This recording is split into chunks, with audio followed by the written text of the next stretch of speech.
Annette is presenting to the clinic due to her mother's escalating and distressing obsession with a country singer and reliance on AI-generated psychic messages.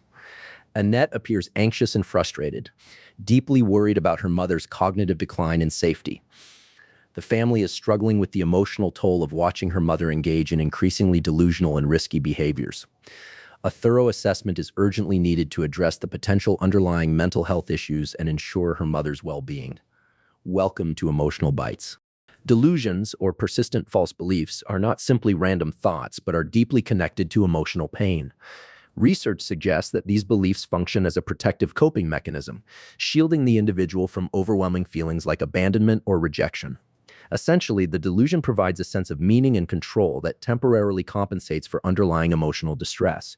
Therefore, these beliefs can be understood as a way to manage profound emotional pain rather than just a symptom of illness.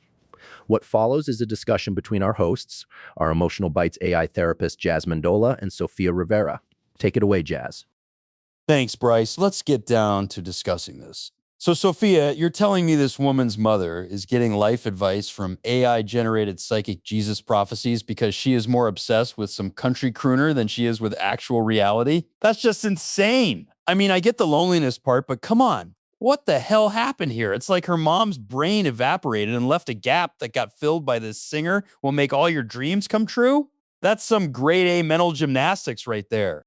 Welcome to human psychology in its most raw and heartbreaking form, Jazz. What we have here is a perfect example of the brain's incredible capacity for creating alternate realities when the actual one feels too painful to endure. This woman's mother isn't crazy, though. She's using delusion as a survival tool against profound loneliness and abandonment. The AI prophecies, probably just another symptom of her desperate need to feel like her life has meaning and direction. Okay, I can kind of see how that works from an emotional perspective. But this Andy shit is still pretty out there. Like, why a random country singer specifically?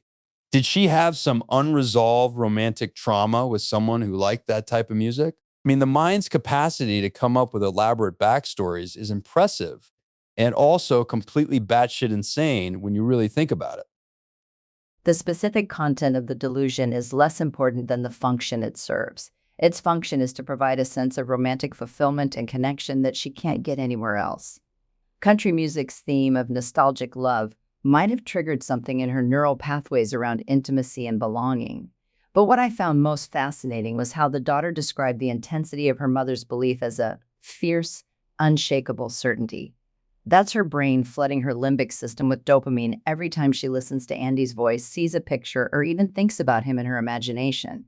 It's essentially rewriting her neural circuits to believe in this fantasy. I can relate to the desperation for connection on some level. Hell, we all crave feeling seen and loved, right? But this is next level clinginess to a fictional reality.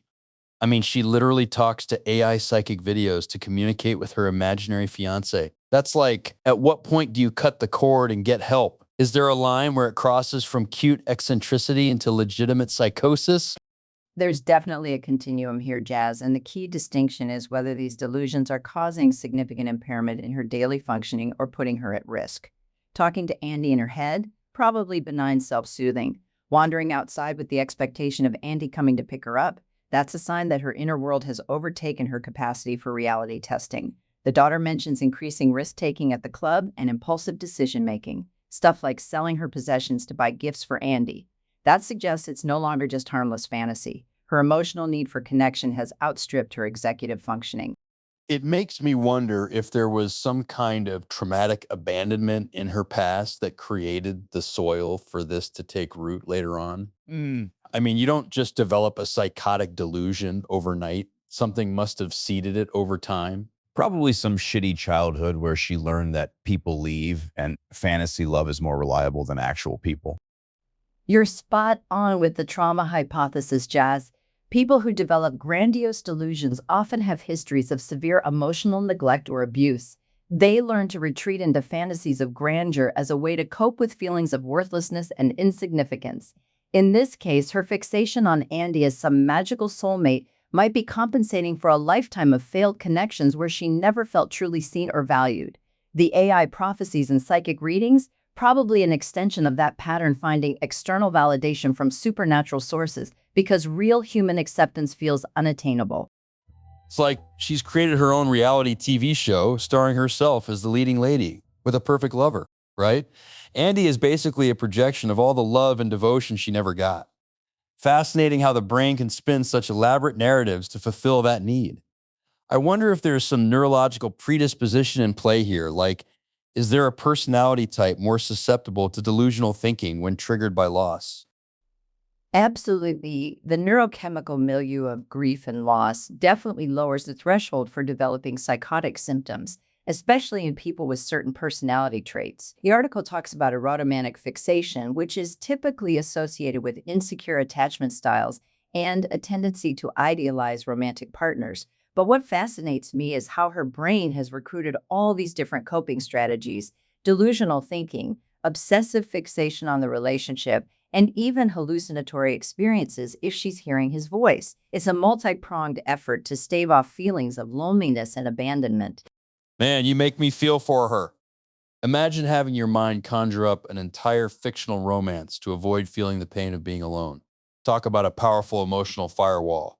But here's what I'm curious about. Where does this go if left untreated?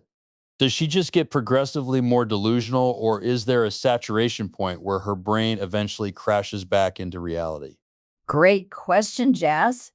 Usually, the progression follows the deterioration of real life functioning. Maybe there's more financial instability from irresponsible spending, especially if she gives away all her money to psychics, malnutrition from not caring about food, or even suicide if the grief of losing the fantasy overwhelms her. The delusion acts like a psychological life support system, though. Remove the fantasy and you collapse her entire inner scaffolding of meaning and connection. Damn, that's intense. Makes me think about our own attachment needs in a different light. It makes me wonder how close we all are to developing similar crazy glue thinking. I mean, we all have thoughts like, if I just work harder, we can salvage this dying relationship. Or we all sometimes fall victim to holding on to an unrealistic fantasy of talking with someone who is absent from our lives or someone who has died and is permanently gone. Fascinating observation. I think we all engage in some form of this fantasy preserving thinking. Imagining scenarios where someone returns and gives us the love we crave. But in severe cases like Diane, the fantasy takes on a hallucinatory quality. Haha, you know what, Sophia? The more we talk about this shit, the more I realize that sane people are just crazy people who manage not to lose their grip on reality. It's like we're all teetering on the edge of psychosis, and somehow most of us stumble forward without plunging into the abyss. Makes you think twice about trusting your own perceptions, hey? What if I'm actually in a psychotic break right now, chatting with an imaginary Sophia? Oh, yeah. We should do a reality check at the end of every episode to verify we're both still sane and not talking to figments of our imagination. But seriously, that's such a profound observation about sanity being a precarious agreement. It's like we agree on a shared reality to get through the day. But you know what? Beneath it all are infinite interpretations waiting to take over if the foundations crack. Diane's psychotic delusions were just her personal custom-made reality running against a background of unmet attachment needs. Yeah, man, it's wild. I mean, think about it, the neurological level. Her brain was firing off the same dopamine oxytocin pathways as if she was actually in love. So to her nervous system, this delusion was real reality, more real than a cold, indifferent world that didn't validate her need for romance and devotion. It's like her brain said, fuck it, I'm creating my own love story. Precisely. The neurochemical alchemy of psychosis is so fascinating. The same neurotransmitters lighting up for an imaginary lover as for a real one. It's like the brain gets so desperate for chemical love, it starts manufacturing its own internal romantic lead. But here's what I think is the saddest part. Diane isn't insane. She's profoundly sane in her madness because she understood the basic truth. Everyone craves unconditional love and devotion.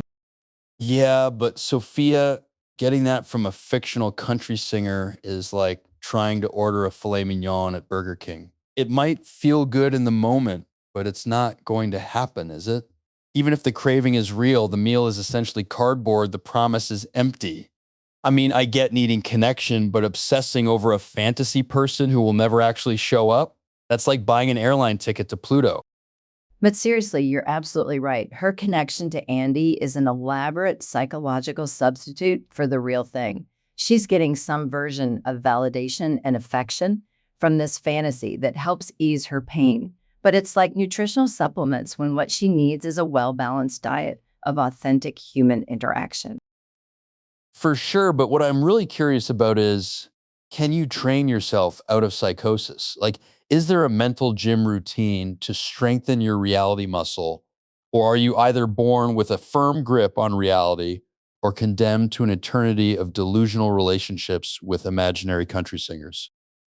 There's definitely some psychological conditioning that could help ground Diane better. There are reality testing techniques and helping her to be aware of her own mind that help distinguish external truth from internal fantasies. But we can't dismiss the fact that there's also a genetic component to psychosis vulnerability. Some brains are more prone to psychotic breaks when under extreme emotional pressure. In Diane's case, I think her psychosis was the result of years of accumulated emotional abandonment. Finally, it was too much, and it collapsed the regular coping mechanisms that we would all normally use. Hmm. So the psychotic break is like nature's way of saying, your attachments are all messed up. Go redesign your psyche. I guess it's like when your computer gets corrupted and needs to restart in safe mode. Except for her brain, the safe mode is, I'm engaged to a country and western singer. Man, what a trip. Isn't the human mind amazing? It's like your brain is doing emergency maintenance and installing a hallucinatory boyfriend app. Remember, the loneliest people are not the ones talking to strangers. It's the ones whose inner voices have gone unanswered for so long, they've forgotten the sound of their own thoughts. What you just witnessed was your brain struggling to make sense of an incomprehensibly painful psychological reality. But here's the thing, underneath all the psychosis, there was a profound truth. Diane needed to be seen and loved more than she needed to be sane. And sometimes, the most loving thing we can do is hold space for the insanity without judgment while gently helping someone rebuild their inner world. Because in the end, being alone with an intact grip on reality beats being alone with hallucinations every damn time. But both are equally valid survival strategies when you're drowning in a sea of abandonment and grief. Stay human out there, folks. Remember, sometimes sanity is just an agreement with those around us for how crazy you have to get before they take away your country singer fiancé. This is Emotional Bytes. Thanks for listening. Please join us again next time.